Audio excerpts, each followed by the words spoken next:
할렐루야. 좁은 길을 걸어가는 순례자 여러분, 한 주간 주님과 동행하는 삶을 잘 사셨습니까? 오늘도 이렇게 함께 주일에 주님께 예배드림으로 우리가 새 사람의 삶을 누리길 소망합니다.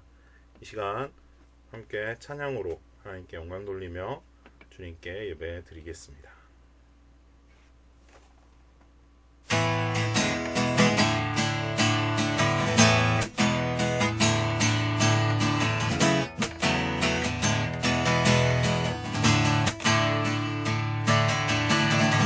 주님의 임재 앞에서 권능의 날개 아래서 그의 능하시는 눈을 인하여 찬양해.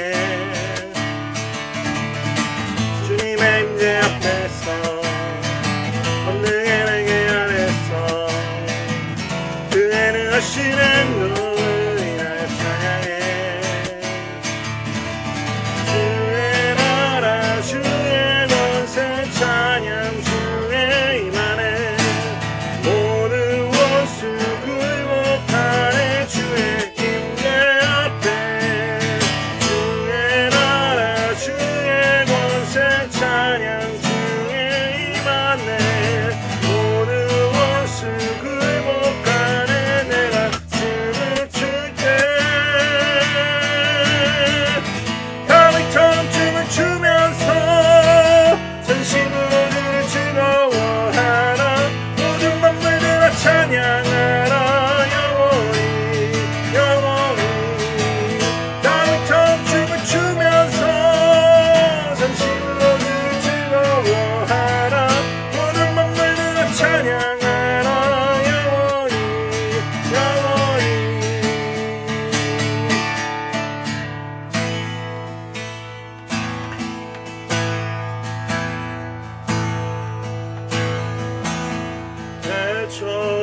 애초부터 계신 주 영원히 다스리네.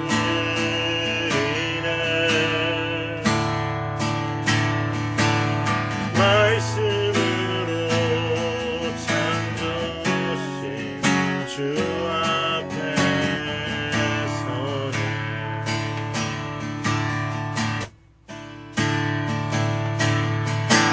내 모든 마음을 위해 주 십자가를 지셨네. 내 모든 죄 짊어지신 주 앞에 서네. 그 어느 것도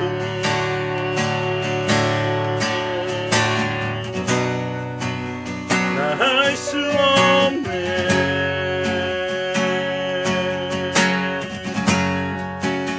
다만 내 맘 드리네.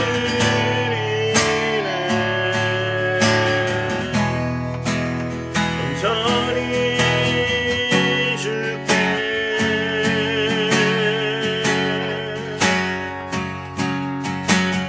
구원의 길 걸으리. 주 성령이 인도해. 주 약속을 선포하리. 주 앞에 서리. 그 어느 것도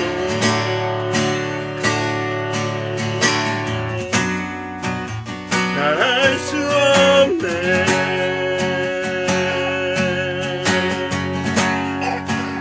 다만 내 맘 드리네.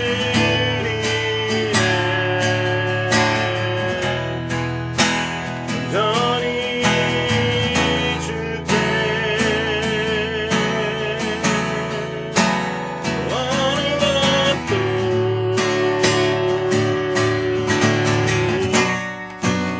다 할 수 없네.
전능하신 하나님 아버지 감사합니다. 오늘도 주님께 예배드리고 함께 찬양하며 기도하는 시간 허락해 주심을 감사드립니다. 하나님, 오늘도 주님의 제단 앞에 섭니다. 말씀에 우리를 비추며 그 말씀에 반응하는 삶을 살 수 있도록 인도하여 주시옵소서. 하나님, 우리가 말씀을 듣고 그냥 흘려보내지 않게 하시고 말씀대로 살아갈 수 있는 힘과 지혜와 용기와 믿음을 허락하여 주시길 간구합니다. 좁은 길을 걸어가는 데 있어서 나의 뜻대로 걸어가는 것이 아니라 하나님 아버지의 뜻을 실천할 수 있는 살아있는 그리스도인들로 불러주시옵소서. 한 주간 주님 뜻대로 살지 못했던 부분들, 암담한 현실과 은밀한 제약들을 하나님께 그대로 드리오니 주님, 환난 날에 나를 부르라. 그것이 하나님을 영화롭게 하신다 하셨사오니 우리의 암담한 현실과 은밀한 제약을 주님께 다 드립니다. 주님 받으시고 새롭게 하여 주시옵소서. 감사 찬양 드리며 예수님의 이름으로 기도드립니다. 아멘. 오늘 우리에게 주시는 하나님의 말씀 마가복음 14장 66절부터 72절까지의 말씀입니다. 이제 말씀을 공독해 드리도록 하겠습니다. 베드로는 아랫뜰에 있더니 대제사장의 여종 하나가 와서 베드로가 불 쬐고 있는 것을 보고 주목하여 이르되 너도 나사렛 예수와 함께 있었도다 하거늘 베드로가 부인하여 이르되 나는 네가 말할 것이 무엇인지 알지도 못하고 깨닫지도 못하겠노라 하며 앞뜰로 나갈새 여종이 그를 보고 곁에 서 있는 자들에게 다시 이르되 이 사람은 그 도당이다 하네. 또 부인하더라. 조금 후에 곁에 서 있는 사람들이 다시 베드로에게 말하되 너도 갈릴리 사람이니 참으로 그 도당이니라. 그러나 베드로가 저주하며 맹세하되 나는 너희가 말하는 이 사람을 알지 못하노라 하니 닭이 곧 두 번째 울더라. 이에 베드로가 예수께서 자기에게 하신 말씀 곧 닭이 두 번 울기 전에 네가 세 번 나를 부인하리라 하심이 기억되어 그 일을 생각하고 울었더라. 아멘. 본문 말씀을 통해서 베드로의 부인이라는 제목으로 하나님의 말씀 전하도록 하겠습니다.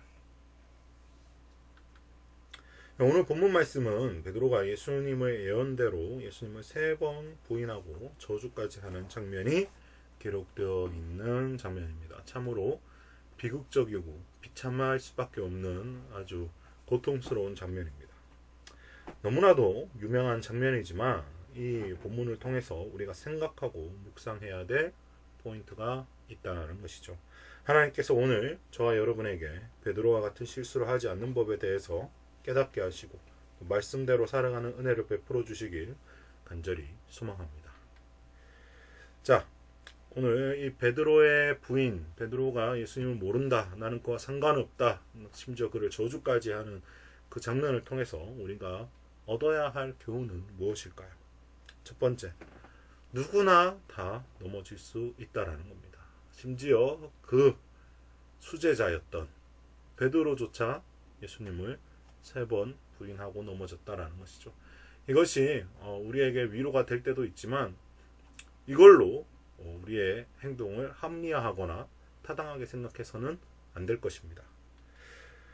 히브리서 4장 15절에 우리에게 있는 대제사장은 우리의 연약함을 동정하지 못하실 이가 아니요 모든 일에 우리와 똑같이 시험을 받으신 이로되 죄는 없으시니라. 예수님께서 베드로에게 예언을 하실 때 베드로가 이렇게 부인하게 될 것을 예수님은 알고 계셨지만 그럼에도 불구하고 예수님은 베드로를 위해서 기도하셨습니다. 그리고 끝까지 베드로를 사랑해 주셨습니다. 넘어질 수는 있어요. 인간이기 때문에 연약한 육체를 입고 있고 온전하지 못하고 불완전한 감정을 가지고 있기 때문에 넘어질 수는 있습니다. 예수님을 배반할 수 있습니다. 배신할 수 있습니다. 그러나 그 이유가 중요하겠죠.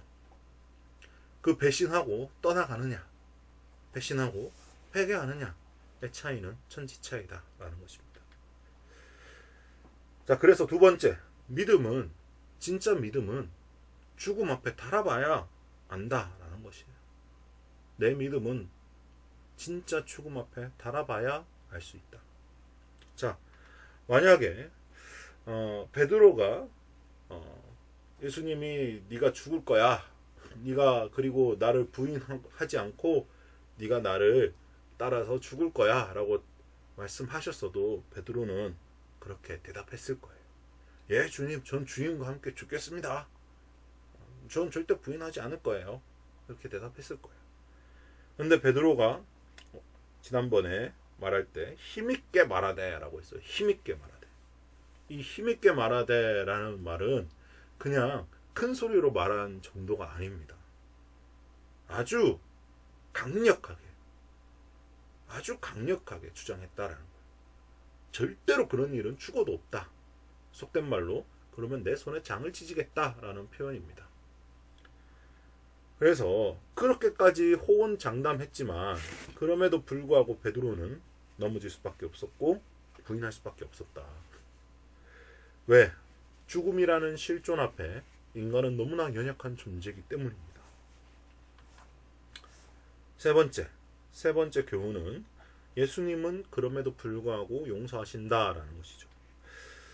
자, 동일한 본문이 누가복음에도 기록이 되어 있습니다.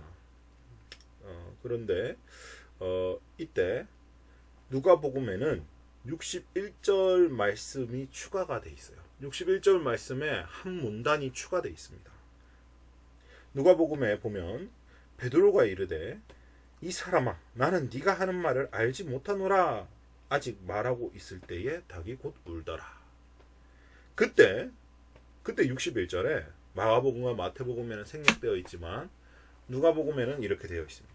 61절에 주께서 돌이켜 베드로를 보시니 베드로가 주의 말씀 곧 오늘 닭 울기 전에 네가 3번 나를 부인하리라 하심이 생각나서 밖에 나가서 심히 통곡하니라.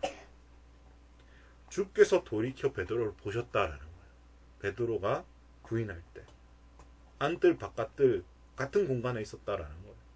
예수님을 바라볼 수 있었고 베드로는 멀찍이 예수님이 어떻게 되는가 보려고 따라왔던 거죠. 근데 이 예수님께서 돌이켜 베드로를 보실 때 네가 그럴 줄 알았다라는 표정으로 보신 게 아니에요. 역시 너는 넘어질 수밖에 없는 이 죄인이다라는 표정으로 보신 게 아니에요. 아주 눈물이 그렁그렁한 모습으로 그럼에도 불구하고 베드로한테 괜찮다라는 표정으로 바라보신 겁니다. 그래서 베드로가 감정이 북받쳐서 밖으로 나가버리죠. 예수님은 이미 다 알고 계시고 그럼에도 불구하고 괜찮다라고 말씀해 주시는 분이다라는 겁니다. 자, 이제 이 교훈을 우리의 믿음과 신앙에 어떻게 결부할 것인가 한번 생각해 보도록 하겠습니다. 현대사회의 그리스도인들의 문제가 바로 오늘 본문에 등장하는 베드로와 별반 다를 바 없다라는 겁니다. 첫 번째는 말과 신앙의 불일치입니다. 두 번째는 신앙의 잘못된 방향입니다. 세 번째는 회개하지 않는 것입니다. 자, 말과 신앙의 불일치.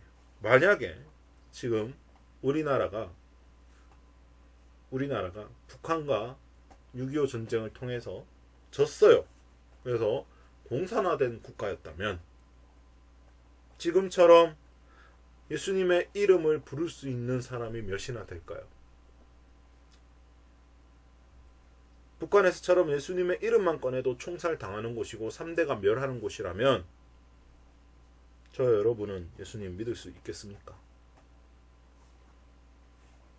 한국교회 수많은 1200만 성도, 지금은 800만으로 줄었다고 하고 650만으로 줄었다고도 하는, 그럼에도 불구하고 여전히 많은 이 사람들은 교회로 나갈 수 있을까요? 믿음은 죽음 앞에 달아봐야 압니다. 이렇게 말해도 우리의 실제적인 목숨이 위협받지 않기 때문에 나는 그래도 교회 갈 거야 라고 말할 수 있어요. 그러나 내 믿음을 진짜 죽음 앞에 달아보십시오. 두 번째, 현대 그리스도인들의 잘못된 신앙 방향이 있습니다. 헌금하고 봉사에 초점이 맞춰져 있습니다. 물론 중요합니다. 하나님께 예물을 드리고 하나님을 위해서 헌신하는 삶이 아주 귀하고 값진 삶은 분명합니다. 그러나 주객이 전도됐다라는 것이에요.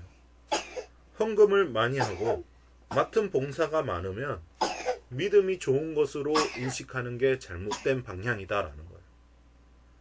헌금 많이 하는 게 믿음이 좋은 것입니까? 봉사 많이 하는 게 믿음이 좋은 것입니까?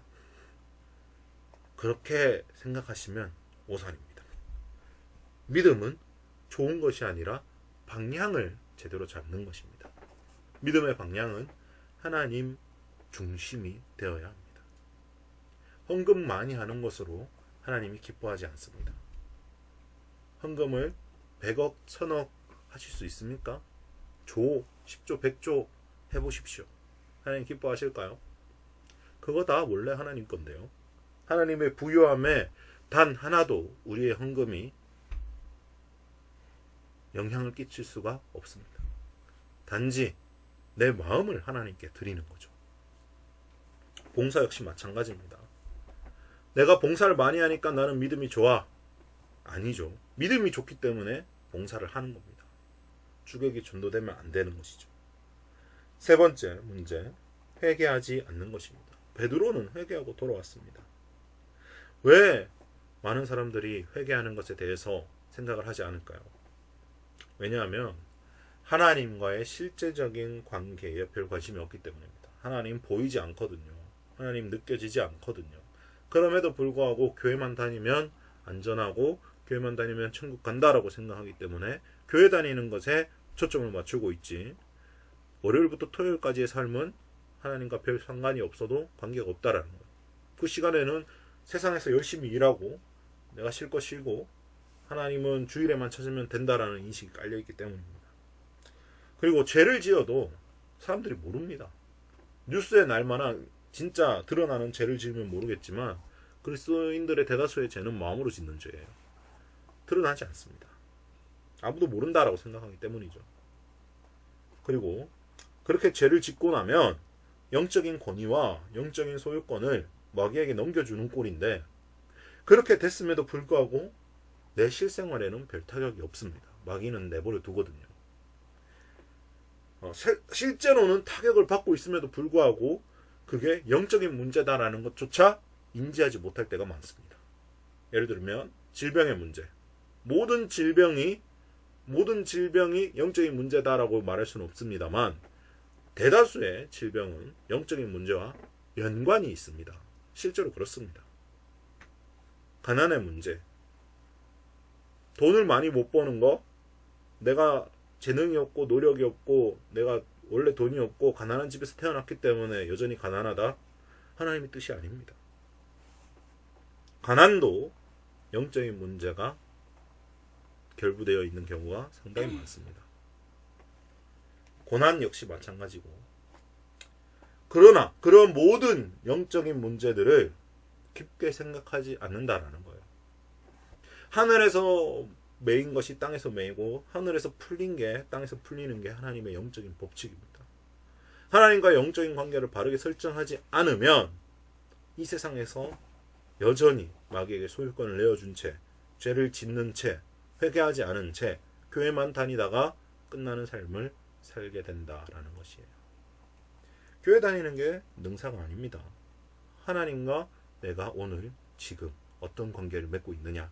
하나님이 내 친아버지시고 하나님이 내 신랑이시고 하나님이 내 고향이시고 내가 돌아갈 곳이고 내 아버지시다라는 것을 날마다 인지하고 느껴야 된다라는 것이에요.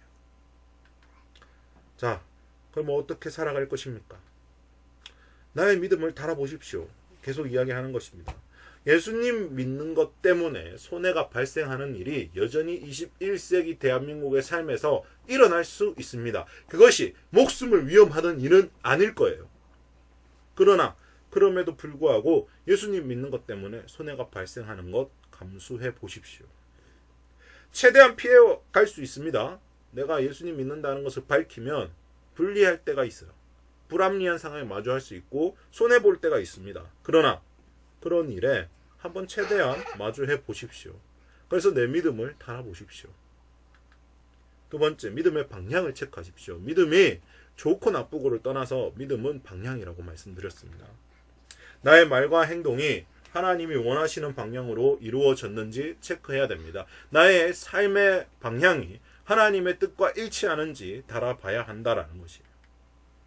세 번째, 회개는 순발력입니다. 회개는 순발력이요.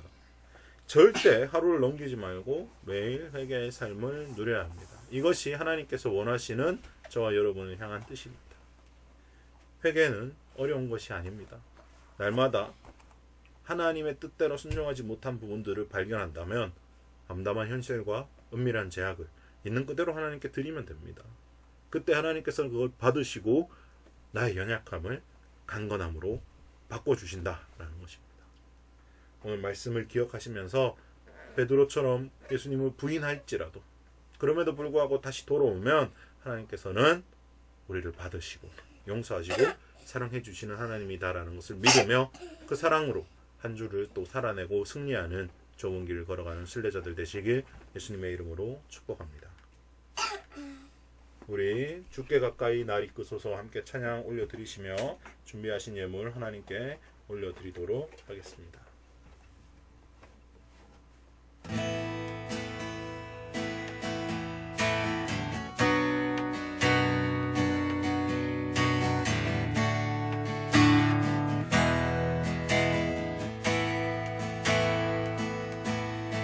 주께 가까이 날 이끄소서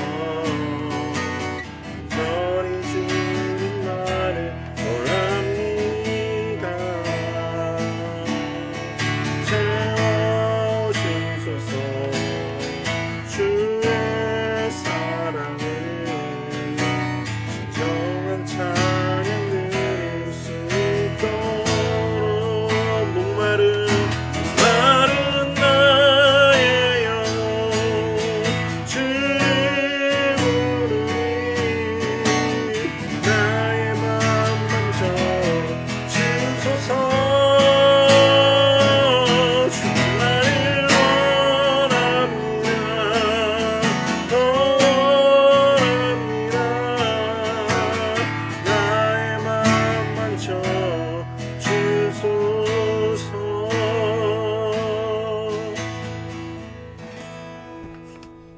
사랑의 하나님 아버지 감사합니다. 오늘 베드로가 주님을 부인했던 장면을 통해서 우리의 신앙의 문제점들을 점검하게 하시고 다시 한번 하나님의 뜻대로 살아갈 수 있는 기회를 허락해 주심을 감사드립니다. 하나님, 우리의 믿음을 달아보기 원합니다. 나의 믿음이 정말 나의 손해와 나의 유익에 반하더라도 나의 믿음을 선택할 수 있는 그런 성숙한 믿음을 허락하여 주시고 또 날마다 회개를 누리며 하나님의 뜻대로 살아갈 수 있는 세 사람의 삶을 허락하여 주시옵소서. 주님, 이 제단 위에 또 믿음으로 드리는 손길들 주님께서 기뻐 받으시고 그 마음의 중심을 바라보시고 그 마음의 소원들 주님께서 이루어 주시며 기뻐 받아 주시길 간절히 소망합니다. 30배, 60배, 100배의 열매가 맺혀질 수 있도록 지금 축복하오니 하늘의 문을 여시고 기름 부어 주시옵소서. 감사 찬양 드리며 예수님의 이름으로 축복하며 기도를 드리면서 지금은 살아계신 우리 주 예수 그리스도의 무한하신 은혜와 하나님 아버지의 극진하신 사랑과 성령 하나님의 감화 감동 교통하심이 이제 나의 믿음을 죽음 앞에 달아보며 또 날마다 회개하기를 선택하며 믿음의 방향을 하나님께로 맞춰가기를 다짐하는 이 시대를 살아가는 좁은 길을 걸어가는 모든 순례자들 머리 위에 지금부터 영원히 함께 하시기를 간절히 축원하옵나이다. 아멘.